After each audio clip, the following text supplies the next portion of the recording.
Welcome to the Falling Off the Floor podcast. This week we have a very special guest. Without further ado, I want to introduce you, Jamie. Jamie, do you want to tell us and the listeners a little bit about your history and where you are today in terms of your ski career and everything that's brought you to the point that you're at now? I would love to. Hi, everyone. My name is Jamie MoCrazy, and I grew up a very competitive athlete. I loved gymnastics, skiing, and soccer. And I was actually interviewed when I was 10 years old. I had won state championships in ski racing, and the same year won state championships in gymnastics. And I was interviewed, I was on the East Coast, so by the Connecticut Post. And I said my dream was to combine skiing and gymnastics. And at the time, I didn't really know how to do that. And so it took me a little bit to realize that there was this thing called freestyle skiing. And there was aerials and slope style and half pipe. So aerials is when you go off a jump and you do multiple flips and spins off of one jump. And then slope style is multiple jumps and you get judged on your overall impression as well as rails that you slide. And then half pipe is half of a tube made out of snow and you do tricks as you ski down it on either side. But I didn't know that these things existed. So then when I found out, I actually went to a water amp camp. So water amping is when you slide down plastic and you flip into a pool. And this was in Lake Placid, New York. And I went to the water amp camp, and the first day I was there, I learned how to do a front flip. And the third day, I learned how to do a back flip. And the fifth day, I was recruited to stay living at the Olympic Training Center all fall and join the aerial team, the aerial development team. And I was like, yeah, that sounds great. Like I get to just live at the Olympic Training Center and flip all the time. That's so fun. So I stayed living there. And then that first winter was my first winter. I was 16, competing in slopestyle and half pipe, and I loved it. I loved the creativity that you get with slopestyle skiing. So instead of it being like a set like layout, back full, double full, like lay tuck, lay full, which is what aerial tricks are, it all is about like the full, which is like straight body and controlled, which is fun. But in slopestyle, you can do tricks that aren't even tricks. Like you can just try like these grabs that are like super funky and give you an off-axis rotation in a certain way and not try all these different funky things, which I loved. And I loved the community around slopestyle. Lots of really cool people. And I was 16, so lots of really cool, cute boys. And I loved that. So I switched into slopestyle, and I got really good pretty quick. Won a lot of junior Olympic medals, the overall slopestyle, won junior world championships, the first ever junior world championships in New Zealand, talked to the National Olympic Committee about adding slopestyle to the Olympics because at the time it wasn't an Olympic event. And so I became a professional. I went to X Games. I actually became the first woman in the world to double flip at X Games, which was really exciting. So it seemed like my career was taking off and I was climbing up a mountain of life. And as I was climbing up that mountain of life, I went to World Tour Finals in Whistler, Canada. And on my first run, ended up in fourth place. And as you can hear through this conversation, I'm very competitive and fourth place is not on the podium. You never remember the fourth place finisher. It's like the first last place finisher. So I had to upgrade and turn my off-axis backflip, which was a flat 3, to a double flat 7, which was an off-axis double backflip, because I knew I had a good chance of getting on the podium with that trick. But on my second run, I landed the trick, caught an edge, whiplashed my head onto the snow in such a way my brain started bleeding in 8 spots. And I hurt my right brainstem, which instantly paralyzed the right side of my body. And I went into a coma. And they actually wrote my fatality report as I was airlifted to the hospital because the statistics seemed so low. and we can talk more about my recovery process. I did have a miraculous recovery, and there's aspects of my recovery that are repeatable for other individuals, which is why I now am a public speaker and founder of MoCrazy Strong Brain Injury Foundation. And we do research on complementary medicine in recovery process, as well as education to medical schools, the general public, and then we do events for brain injury survivors and family caregivers. That is amazing. I was initially sort of drawn back to you. I felt like your name was always in the back of my head for years as someone growing up competing in freestyle skiing, and everyone kind of knew your rise to stardom in freestyle skiing. And I've been following you for all these years, and I knew you had an injury and kind of were out of the pro scene. And when I saw your foundation, I was like, oh my God, this all makes sense now. And that's why, I reached out to you. My whole career these days is highlighting like mental health and substance use and injury within the ski world. And I think, we mentioned when we were messaging back and forth that like traumatic brain injuries, that mental health component is so huge. You see people with these mood swings or shifts, and it's an important thing to be talking about because unfortunately, the sport that you and I both love, a lot of people have brain injuries, and I've had my fair share of concussions, and I am a big advocate of helmets. For many years, I was not. There was this weird shift in freestyle skiing where it was like the cool thing not to wear a helmet, and we still see a lot of people not wearing helmets, and they're taking that risk upon themselves. But tell us a little bit more about the foundation. And I know you're working on a film, or is the film complete?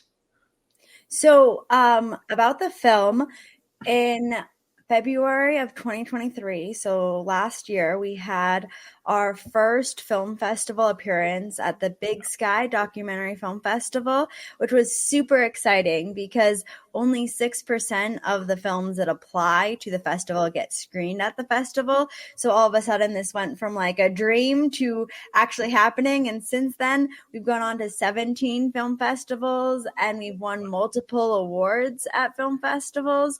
So it's been really exciting. And the thing that's most exciting about this is the documentary. It's called #MoCrazyStrong, and you can actually find it on my website, mocrazystrong.org. You can click watch the film link, and you can register for $5 to watch the film. And so the exciting thing about the film is it tells a story. It tells my story, #MoCrazyStrong, but it tells my, sorry, I had an itchy eye. It tells my story in a way that generates conversation about certain aspects like patient versus person, which is a campaign that's going around federally for trauma centers and hospitals and doctors to see people instead of patients with statistics and numbers. And then also the family involvement and the caregiving. And then something that we're really trying to spark conversation about is the fact that scientifically, emotional instability is the number one deficit from a traumatic brain injury. And a traumatic brain injury goes from a concussion to something as critical as mine was. But I honestly kind of think one of the biggest detriments to society right now is the amount of so-called mild traumatic brain injuries that are concussion format that are not treated. They aren't acknowledged. They're pushed to the side, and then they develop these permanent disabilities that could have been healed, which is a huge thing about mental health. We're starting to pay more and more attention to mental health, but we're missing the connection. We're kind of forgetting the fact of raising awareness that Like I said, number one deficit for traumatic brain injury is emotional instability. So, one of the things that our foundation is working on is creating more policy and hospital trauma center change as to why, after you have a critical enough traumatic brain injury that you go to the hospital and you go to outpatient therapy, you go to speech therapy, physical therapy, but it's very, very, very, very rare in the US that you will be prescribed to go to psychotherapy. There's Mm. nothing towards your emotional instability. Yeah. And after you have a brain injury, you have emotional instability because your life has changed. That doesn't mean that your life will be worse and Yeah. always terrible, but your life has changed. Like, I had to relearn how to walk, how to talk, all the basic gross motor skills that we learned as infants. I had to relearn all of that, and all of my cognition, all of it. So there's that. And then also there's science that goes into the fact that when your brain gets a traumatic brain injury, it's like you have a giant snowstorm on your brain. Now, we both love snow, but these snowstorms are very challenging because you can't dig them out. You have to walk through the path with snow like up to your waist, up to your neck. It almost seems impossible, but you have to walk that path, and then you have to turn around and keep walking that path and keep walking the path and build the habits and the neuroplasticity to rewire your synaptic connection. So build paths to get to the end destination with an alternative path. And that concept is one of the things that leads to depression and emotional instability from a brain injury because it's so hard. And then also your mind is extra fired up.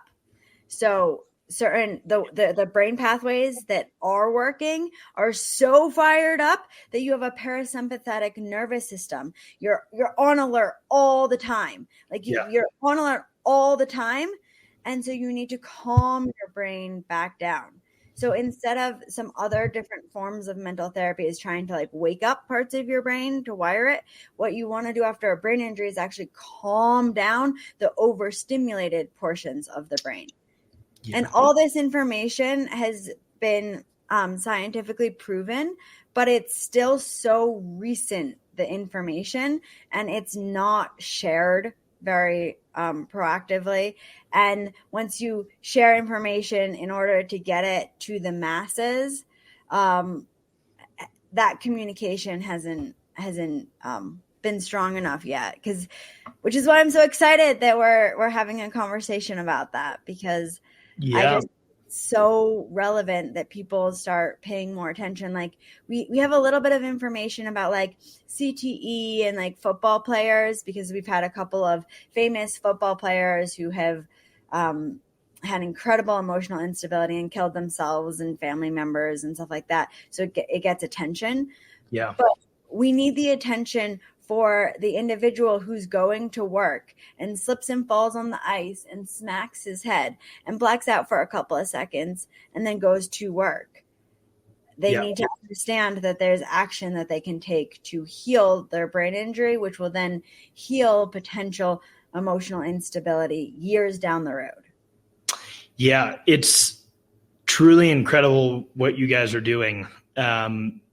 Since connecting with you, I've spent a lot of time looking at the MoCrazy Foundation, and it's, like I said, it's a topic that is not often enough spoken about in the ski industry. Like, head injuries happen a lot every single day. And, there's, if you hit your head the right way, you can have a brain bleed, even if you think it's minor. There's all these different components, and the brain is such a fickle thing. So I find it super interesting and awesome that you guys are using resources and putting your own time and money and commitment to something that's actually going to make a change. And something I wanted to touch on a little bit is, I'm sure your recovery was not easy. Coming back after an injury, I had a really severe injury myself, and that the pain physically sucked, but the emotional pain was what, hurt even worse, knowing that I couldn't just put on my skis and get right back after it. And I knew that my life was going to be completely different at this point. So tell me a little bit about what your recovery was like after the injury, what it looks like today, if there's anything that you're still struggling with today with the injury. I'd love to hear more about that. Well, to start out, for me personally, because I had so much visible disability, that actually healed first. And that's where I got the attention. And that's where I got the congratulations. Jamie's skiing again. Jamie's walking again. Congratulations. And as an athlete, I had torn my ACL previously. I had done things where I couldn't walk and then had to get back to walking. So I understood how to set attainable goals to reach my growth goals. And I understood that healing process for my physical challenges. And then, as you pointed out, my emotional challenges, way harder. For me, they were way harder. My cognition and my emotion took years and years of recovery. And because I had a traumatic brain injury, besides my emotional instability, my cognition wasn't there. So who you're hearing having a conversation right now, 2 years out of my brain injury, if we had had the same conversation, it would be like you were having it with a different person. I had some struggle like finding the words and my word choice. I would say words that were like very similar to other words, but not exactly what I meant. And to be able to process things, like to be able to have conversations that lead to an endpoint. All of those cognition is all invisible. And along with that, the emotional stability is all invisible. So after I left the hospital and I did outpatient therapy, again, that was all like really working on the physical stuff. And I went to outpatient therapy 5 days a week, which is actually remarkable because since I live in the state of Utah, I had funding from federal funding that went to a traumatic brain injury grant, which made it so the state of Utah was covering my outpatient therapy because most private insurances in the US have a cap. And it's not all the same number, but it's roughly 30 visits. And I went to way more than 30 visits. I went 5 days a week until I graduated from therapy instead of getting cut off. And every state does not have those opportunities. So I was very fortunate to receive it. And that's another reason why we do our bipartisan policy work, because we believe that every state should definitely have those opportunities. But so I did that recovery with my visible stuff. And then that winter, I was still planning on going back to competing. I equivalated my brain injury with a torn ACL. I was like, been there, done that. I'll take this year to get back. And then I realized that winter, I had to relearn everything. Like I had to relearn how to ride a bike previously. I had to, relearn how to walk previously, but would have to relearn every trick in skiing. And you fall a lot in skiing. And because of my brain bleeds and how intensive my brain injury was, there was a large chance that if I fell and hit my head hard again, I would not have a good outcome. And as a professional athlete, you have to know that you're going to fall a lot. So I made the choice to step away from competing. And when I walked away from competing, I walked into therapy because I was crying multiple times a day. I was really going down a slope of depression. And so due to my mom's help actually a lot and High Fives Foundation, they supported my psychotherapy financially. And my mom tricked me. She said that they had already paid for it. So if I didn't go, I would be wasting their money because I didn't think I needed therapy. I was like, I already announced a Dew tour. Like I'm so lucky that I'm alive. Everybody keeps saying I'm so lucky. And my mom was like, yeah, but you're crying 5 times a day and you have these triggers, and you need to go to therapy. She actually has a master's in psychology. And she knew that I needed to go to therapy, and she was not the person to be my therapist. But that completely changed my life, like who I am today. If I had not started that therapy, and then actually, I in 2022, in March of 2022, I had an older sister pass away from cancer, and that was really hard. It still is hard. And since I had already gone through having a trauma with my brain injury, I knew some steps of things to do to help my emotions stabilize. And so I went back to therapy, which I'm still going to. And it's not because of the brain injury, it's because my sister passed away. And she was a doctor who went up to Canada and had a big action in saving my life, and I couldn't save her life. So that was really hard, and still is. But what I mentioned about knowing some things to stabilize your emotions, like your food intake is really important. If you eat too much sugar, you get a rush, and then you get a crash. And I'm not super strict about any diet. I don't have a diet that I stick to. However, I do make an effort to not consume white cane sugar, and reduce my forms of other types of sugary intake, and choosing things like making my banana bread with honey, which is better for you than sugar. And I do have monk fruit that I like make cookies with and stuff like that. But I try to reduce the sugar, and I try to eat natural and healthy. Like, so there's so much processed food, and that can actually affect your emotions as well if you're consuming a lot of processed foods.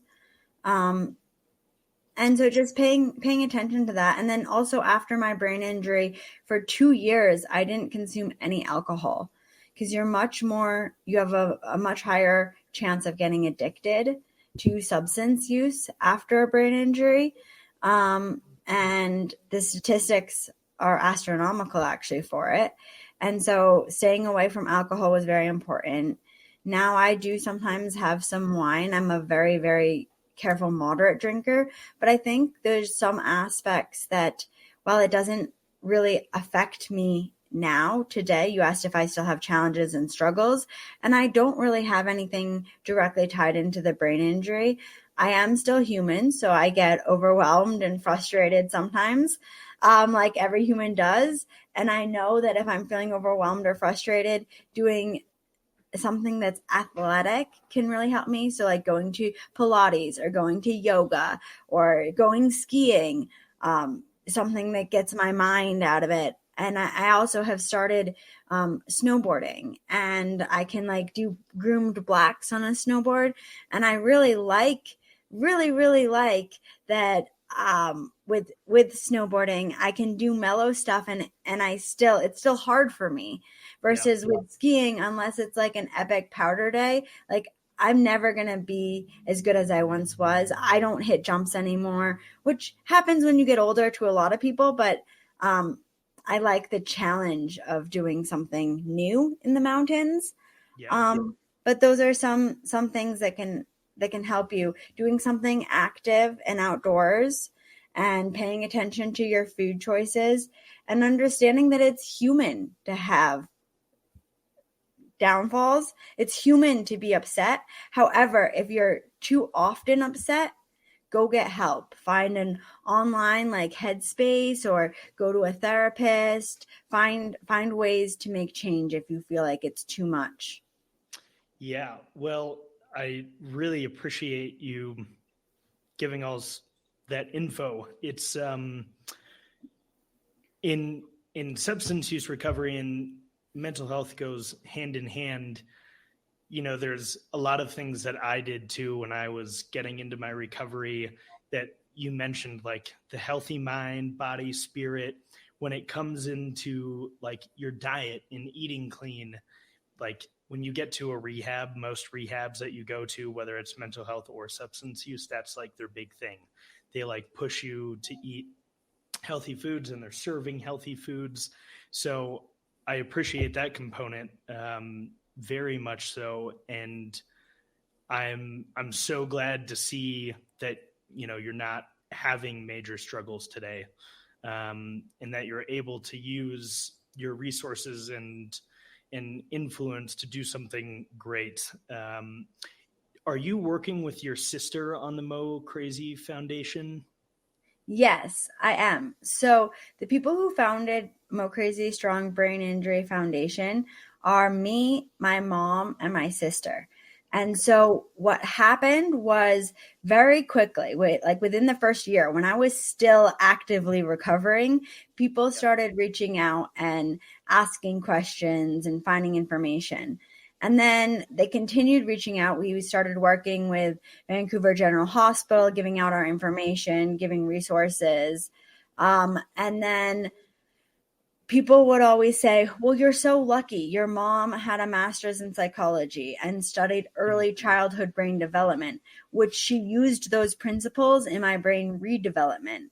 So doing like cross-lateral movements when I was in the coma, collaborating with the doctor and doing things like adding fish oil to my feeding tube, which has been scientifically proven to aid brain recovery. However, it's not prescribed in trauma centers in the US or Canada.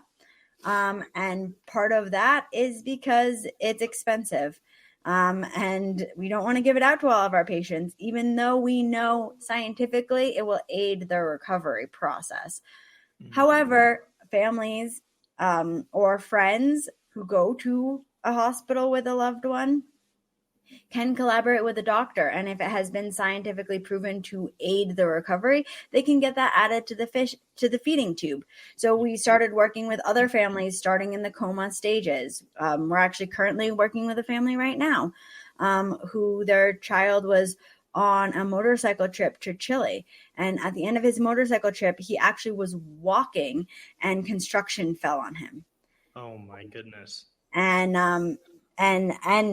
But we're aiding because you can't guarantee what the recovery is going to be, but there are certain aspects that will aid the recovery process. So my mom is actually a PhD candidate right now on mind-body medicine with a focus on traumatic brain injury recovery to do research into finding medically and scientifically why some of the things that she did for me actually do aid in brain redevelopment with a scientific backing. So it's not just like, well, it worked for my daughter, so you should try it too. But here's why it worked, and here's why it will help you. And then my sister Jeannie is still competing in half pipe skiing, and she is the event organizer and outdoor coordinator for MoCrazy Strong Foundation. And so she helped. Or she didn't help, she completely created our Alive to Thrive Day at Snowbird on March 28th. Actually, it was March 24th. And we brought brain injury survivors from different states who did not think that they would ever be able to ski again. And with Wasatch Adaptive, we brought them back on snow. And we had a dinner and we screened our film, which is now multi-award winning, which is exciting. And the reason why we brought all these people together is because every 6 seconds in the US, someone is hospitalized for a brain injury, and it affects so many individuals. However, most people who've had a stereotypical successful recovery don't really stay tied to it. Like if you've had breast cancer, you're going to be proud that you are a breast cancer survivor. But if you're a brain injury survivor, you're usually not proud about it, and you don't tell people about it because there's such a huge stigma tied to it that you're worried, for good reason, that your boss might expect you to underperform. And people will expect you to have these issues. Like, I can't even tell you how many people have been like, wow, but like, you're so normal. And I'm like, I legally changed my last name to MoCrazy, my childhood nickname, when I married the love of my life atop the mountain that almost took my life. And you're telling me I'm normal? I kind of take that as an insult. But You got to tell us more about that as well. I do get what they're saying. Like they're Yeah. surprised because I had a stereotypically successful recovery, and I'm still so tied into brain injury to in order to create more opportunities for millions of individuals to raise the roof on the recovery of traumatic brain injury across the US, Canada, and ultimately the globe. I was actually really excited about how there was a recent article the New York Times did about um, the impact of war for the average civilian getting traumatic brain injuries from the sound of Oh, the wow. war, which is something that happens all the time. And I'm glad it got attention. So, Yeah, that's awesome. Um, Something I wanted to touch on, you mentioned how you guys are getting into some bipartisan stuff and trying to change some policy, in that Utah in particular was a state that was forward pushing with like funding and helping you in your process. What are some of the other states that offer this sort of assistance to people? well, Colorado does offer it. Yeah. The states around Utah, um, Nevada, Arizona, Idaho do not offer it, which is why a lot of individuals come to Utah for their treatment and sometimes the initial stages of outpatient therapy, but then are just sent back home still with deficits and disabilities. And with our understanding of neuroplasticity, we know that way more of a recovery can happen than what happens for many individuals. Because if you stop, like you know how I mentioned walking that path with the snowstorm? If you stop walking that path and there's still snow up to like the top of your knees, that snow is going to stay up at the top of your knees. And then you're going to say these issues. And a lot of people are sent home with a disability and they just stay for the rest of their life because they don't know that they can continue to heal. And as well, a lot of doctors put a bad diagnosis on your outcome because they don't want to overpromise, which I Yeah. understand. However, they're also too often underpromising. So the solution is to say this could happen, this could happen, this could happen, and here's steps that you can take to better the outcome of the person you're involved with. So not give a exact diagnosis because nobody can. When I went to the hospital, I had one doctor. His name is Dr. Saccone, and he's actually an award-winning doctor in Canada. And he's in our documentary. He's filmed in it, and he's amazing. And he wouldn't say exactly what was going to happen to me. And he was very forward thinking on brain injury recovery, which is why, due to my care, they've actually changed protocol at Vancouver General Hospital for other individuals who've followed my care. Yeah, which is pretty exciting. But just the fact that some of these things happen. Yeah, that's incredible. I Change needs to happen on so many levels, I think, in the medical industry. So it's nice to hear that, you guys are pushing for that and some bipartisan change in the way that states and our government can help citizens, because like you've mentioned, brain injuries are no joke and can affect people for the rest of their lives. Um, and stopping that recovery process because of lack of funds is crazy. I worked in the mental health and substance use industry for years, and parents would ask me all the time. They would bring their son or daughter to the program, and I'd start chatting with them. How long is, John Doe going to be here for? And I would always tell them, like, I have no idea. Yeah. They're, we say the like industry standard in substance abuse and mental health recovery is like 30, 60, or 90 days. And I personally was in a program for 19 months, and that's ultimately what saved my life. And I say that to people all the time. I'll get calls from, a family friend or something. My son or daughter is struggling. Like, what do I do? And I always say, like, longer the better. Longer the better. Don't, just because you think that you have important things in your life that are more important than, like, for you, like your brain recovery or the, like, substance use or mental health problems. Like, nothing is more important than our health. Like, there's no job, there's no wife, husband, girlfriend, whatever, that are more important than your physical health, because if you don't do anything about the physical health, you're not going to be here anyways. So, I would always push for people to go to, like, extended cares and outpatient programs and do everything that they can. But probably 7 times out of 10, you just get a call one day and insurance goes, "Oh, you're healed." And they cut off your funding. And, for a lot of healthcare facilities, that means you got to go. For, like, smaller substance use and mental health programs, a lot of times they would try and get, like, grant funding for people. But yeah, at the end of the day, it's like, if there's no funding and insurance cuts you, it's really difficult for, especially small programs to be like, I can front this bill. So I love to hear that in your sphere, you're pushing to get change. It's a constant battle that I see in my world. And it's something that I don't think is spoken about often enough. In the ski industry, especially, we all, like, ride mountains and we're going off these crazy jumps and we're, like, super tough and nothing can affect us. And you finish the day and you go drink beers and do the après and, like, we're all fine. And nobody really wants to talk about, like, professional athletes and, like, skiers and everything. Like, we're humans.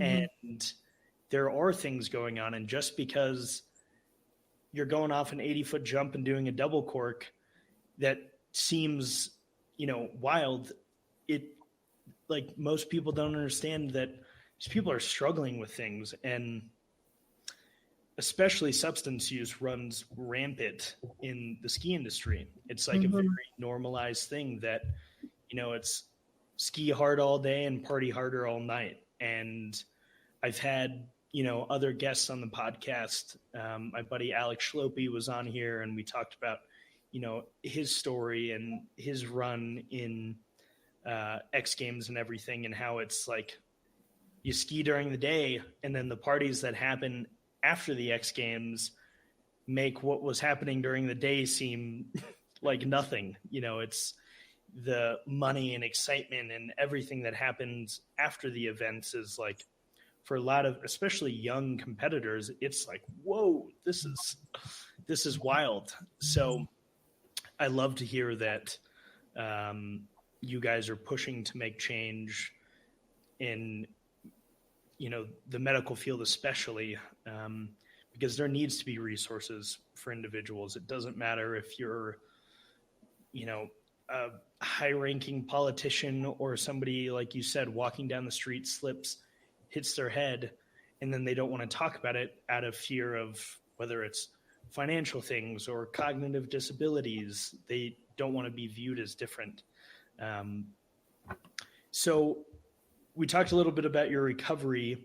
What does your day-to-day look like with the MoCrazy Foundation?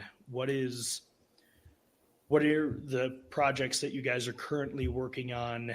Are you working specifically in Utah, or is this turned into a bigger international foundation?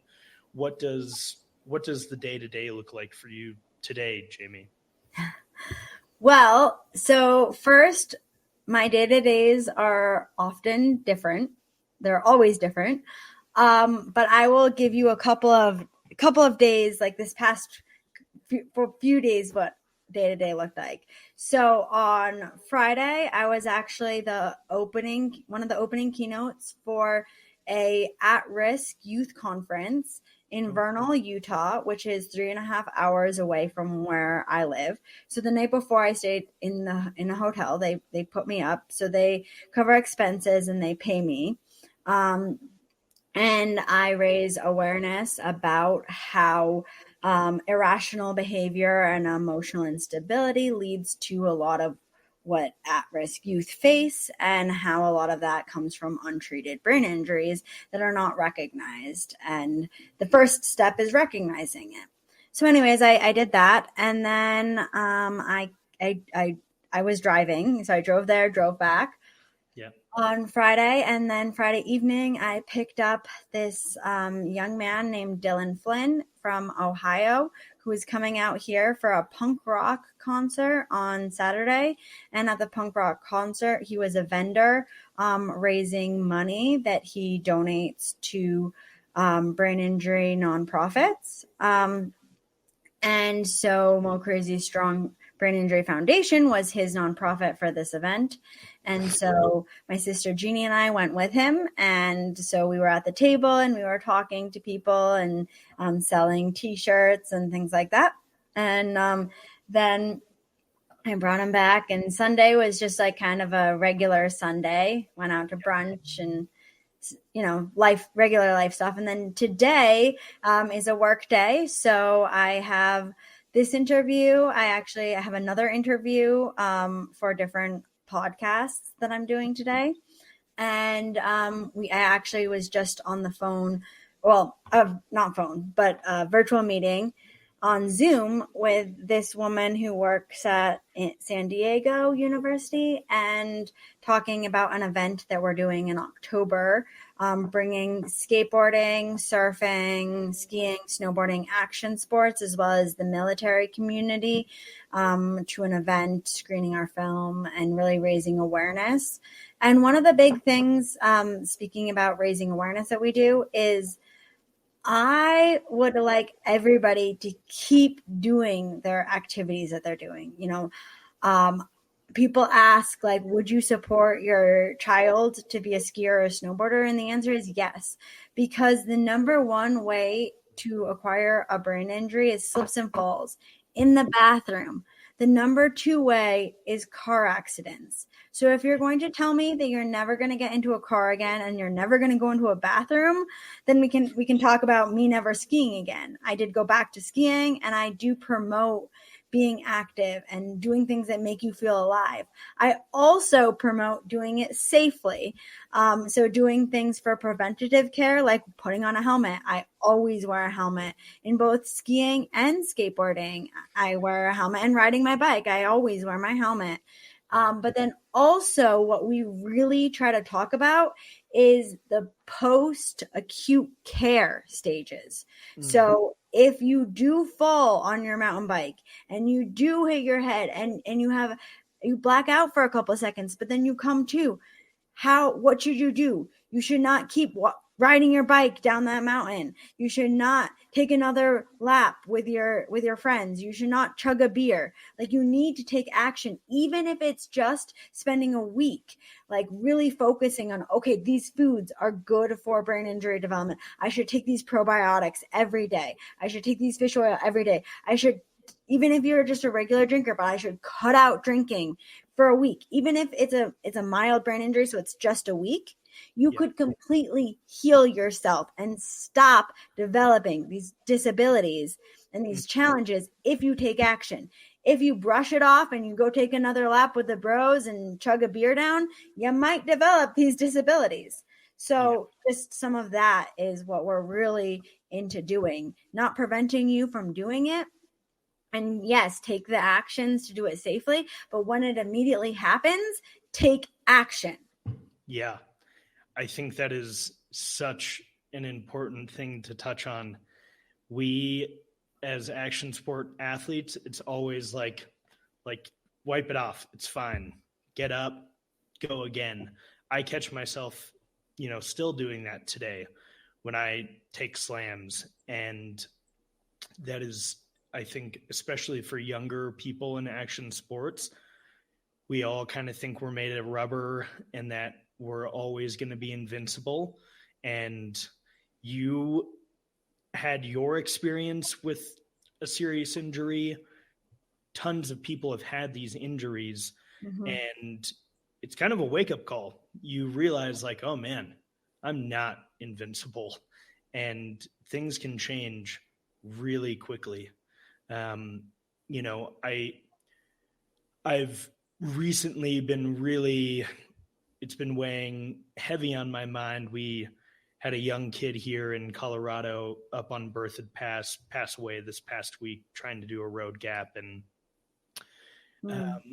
I interviewed one of his good buddies earlier this week, and he was talking about, you know, moments, you know, a few hours before the accident happened, he had reached out to him and said, I don't think this is a good idea. Like, I went up there, I checked out the jump. I don't think you're going to get enough speed. And he kind of responded by saying, like, you know, the things we have to do today to get clout in the ski industry or get some attention. And that was a scary thing to hear, that, you know, a young kid, 21 years old, like a whole future ahead of him, that in action sports, we've pushed it to this level of, like, it doesn't matter what the consequences are, you got to go after it. And that is a scary thing to think about. Yeah. You know, I like the Olympic Foundation I saw just banned quad corks. Who the hell would have thought that would have even been a conversation? But, you know, skiing and action sports are getting to this level that the jumps can only get bigger because people are going to continue to throw the tricks and hit the jumps. And I feel like these injuries will continue to happen. Loss in the ski industry will continue to happen, or really any action sport.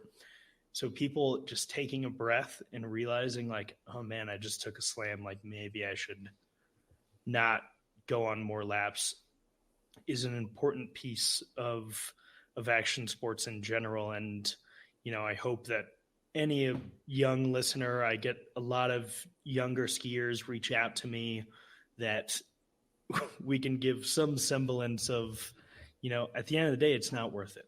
Like, yeah.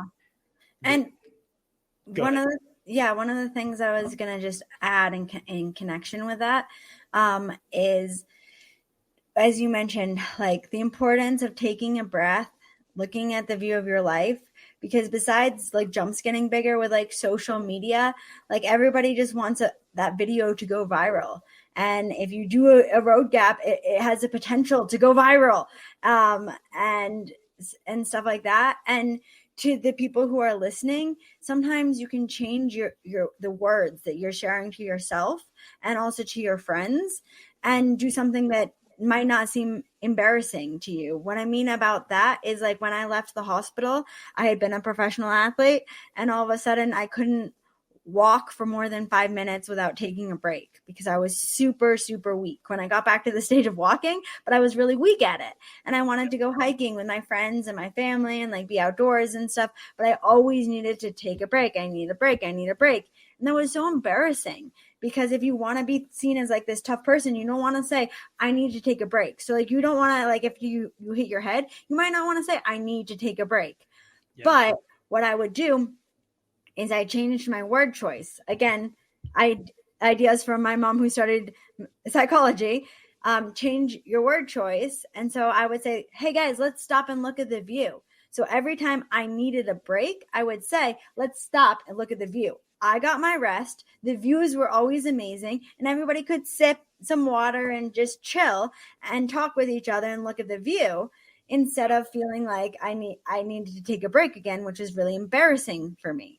So maybe if you have, if you fell and you had a head injury, instead of saying, guys, I need to be smart and protect my head and take a break, which might be embarrassing for you to say to your friends. And they might be like, oh, bro, like, seriously, like, what a, like, say some things that maybe we shouldn't say on air, but, you know, but they might say some things. So instead be like, oh, dude, like, I gotta get home, like, for something, or, like, just, you know, so, because I understand, especially if you're a youth, there's a lot of societal pressure that like adds to some of the choices you make that might not be good choices. But if you can listen to this podcast and realize that like if you hit your head, maybe you should take it easier. Maybe you should contact me, and maybe you should contact MoCrazy Strong Foundation, and have some ideas on what you could eat.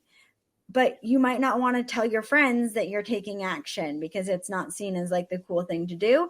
And so I respect that. Just try to make the words what your peer mates want to hear. And then also you understanding that taking action to take rest for your head is important. Yeah. I love that way of looking at it. Changing verbiage, I think I've never thought of it that way. And that is a very creative way of stepping away from that like embarrassing moment. I've had those embarrassing, like I've been skiing things this year that I never dreamed of skiing, huge lines in Alaska and traveling all over the country skiing some of this stuff. And like, there's been moments where I'm standing on top of these peaks and the camera starts rolling and it's like, you better drop. And that's what your brain is telling you. Like, you have to do it. The cameras are out. There's all of this production, all these things that are happening. And there have been those moments where I almost want to say, like, I don't think this is a good idea. And maybe going over the radio and saying, like, I'm just, I'm not feeling well. I don't think this is a good idea. Instead of saying, like, this is crazy. Like, this is a little bit out of my element. And yeah, anyways, that will be helpful for me as well. Well, good. There are those embarrassing moments. When I came back from my spinal injury and breaking my back and neck, it was an embarrassing thing at times. I'm walking around with a walker. Like I'm a, 20-something-year-old athlete that can't go to the bathroom without texting my family that I had to move back in with to literally get me on the toilet or take a shower or any of these things. And, I faced that for a long time, that embarrassment or feeling like I wasn't adequate anymore because of my injury. So yeah, for anyone listening, I hope that is as helpful for me as it is for the listeners, because I've never thought of it that way. And it's a creative way to look at it. I think, like I mentioned, young people, especially with the world of social media, and it's anything that if you feel like it's a bad idea, it probably is. Like, go with your gut, because the Instagram likes are not worth it. Like, going viral is not worth seriously injuring yourself or losing your life. Life is pretty darn cool. It is. And that's one of the hard challenges of being an extreme athlete and doing things is like we do things that are extreme. Like I know that after my brain injury, I've toned it down incredibly. And people like other public speakers and stuff, I'm on some different associations. They'll be like, but you still went skydiving for your 28th birthday. And I'm like, yeah, but it's safe because there's somebody with me. And like, no one really gets hurt skydiving. But anyways, if you have that like feeling that you are pushing the limits. But I love how you mentioned trust your gut, because regardless of anything else, if you really trust your gut, it might be telling you things. Because as an extreme, like I said, as an extreme athlete, you are pushing the limits and you are pushing things, and you can do things that other people think are impossible. And that's just being an extreme athlete. But if your gut is saying, I don't think this is a good idea, listen to your gut. Yeah. It is something that I think this just comes with age and maturity. People often get to that point where it's like, this is a bad idea. I'm not going to do it. But I remember like growing up in the park scene, and I grew up in Big Bear, California at Bear Mountain, where the park scene was huge, in the early 2000s. And it was everyone around you is pushing you to do stuff. And like that pure motivation is what made me the skier that I am today. But there was moments that I look back, whether I broke my collarbone or my wrist or whatever, skiing, that right before that I was like, this is a dumb idea. And then your whole season's shot because of the one dumb idea. So changing that verbiage and trusting your gut, telling and I think in some aspects, even when you think what you're saying is going to be embarrassing, it really isn't. Like nobody really cares that much at the end of the day. That they care about themselves too much anyway. Everyone does. Yeah, everyone's too worried about themselves to that. If you just say, "Nah, I'm just not going to hit this," at the end of the day, okay. Yeah. Okay. Cool. Awesome. Great. So, Jamie, I wanted to give you an opportunity to, wrapping up here. If there's anything that you want to talk about that we haven't covered, if there's any social plugs or ways for people to get a hold of you or the MoCrazy Foundation, I always like to give the guests on the podcast an opportunity to do that. Awesome. Well, the message I'd like to leave everyone with is that you can always climb an alternative peak. So sometimes when you're climbing life's mountain, you get caught in a metaphorical avalanche that slides you down to the bottom. Different injuries, my traumatic brain injury slides you down to the bottom. You have two choices. Stay stuck at the bottom, blame all your deficits on this unplanned change, never accomplish things in life, or you can climb an alternative peak. You can rebuild your identity. You will have opportunities. There are ways that you can create a life you love, no matter what happens to you, no matter what unexpected change you face. You can climb an alternative peak. So that's the message I would like everyone to leave with. Thank you. And then you can find me at Jamie MoCrazy on Instagram. MoCrazy Strong at Facebook. We have MoCrazy Strong Foundation. It has an Instagram as well. And there's a website, mocrazystrong.org. And you can email me at Jamie, Jamie, at mocrazystrong.org. Or you could, find me online and reach out. And especially we have some other things I didn't mention, like the MoCrazy method on MoCrazy Strong Foundation. The next one actually starts this Thursday, and it's 6 modules of a holistic whole body recovery opportunity and a roadmap for brain injury. So we do a lot of resource facilitation, which is like pointing you in the direction of resources that you can do to help what you're struggling with.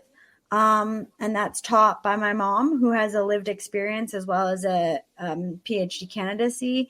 So the science behind what she's talking about. So we have a lot of things like that. So if you have brain injury, I would love to hear from you. And I'm so honored and grateful that you reached out to me, Austin, because I think it's so important to raise more awareness on the connection between mental health and brain injury, because I have worked with a lot of brain injury survivors, and I have yet to find one that has not gone through depression stages, myself included. I totally did. I totally had lots and lots of mental health challenges. And so I think it's something we need to talk about, and especially in the action sports world. Yeah. Well, thank you so much for coming on the podcast. You're very inspirational. Everything that you guys are doing, it made an impact on me, and that's why I reached out. And like I said, I've watched your journey from an outsider's view for years, through social media or watching the X Games. You're someone that I know that women skiers and women athletes look up to. So thank you so much for coming on the Falling Off the Floor podcast. And, we'll absolutely keep in touch. And I know listeners will reach out. So thank you again. Thank you. And can I say one last little thing? Absolutely. I just wanted to share that when I was competing, every big air competition, because I loved big air and girls couldn't do big air, and I would write letters and I would talk and I would create like I would be so annoying being like, come on, girls should do this. And I was told girls don't have hard enough tricks. The degree of difficulty is not there, blah, blah, blah, blah. And I was like, girls need to do big air. Girls need to do big air. So then I had a traumatic brain injury and I left the competition scene. And the next year, girls got into big air. And so now girls are in X Games at big air. Woo! And that's kind of one of the cool things about being an athlete is that if you have ideas, your athletic career as a professional is so short, especially for skiing, that they might happen after your career, but it's still really rewarding to see that change develop. That is amazing. That is amazing. And I love women's big air. I mean, the fact that it was they're crazy. Yeah. I was up at X Games this year, up in Aspen, and I watched the women's big air. And I mean, women skier, all skiers these days, men and women, this sport is like pushing in ways that I don't think anyone thought were ever going to be possible. So it's amazing to hear that, you pushed for that, and now we get to watch these awesome events these days. So again, thank you so much for coming on. It was an absolute pleasure hosting you on the podcast, and I know the listeners are going to love to hear your story. So thank you so much, and we will chat soon. All right, bye. All righty.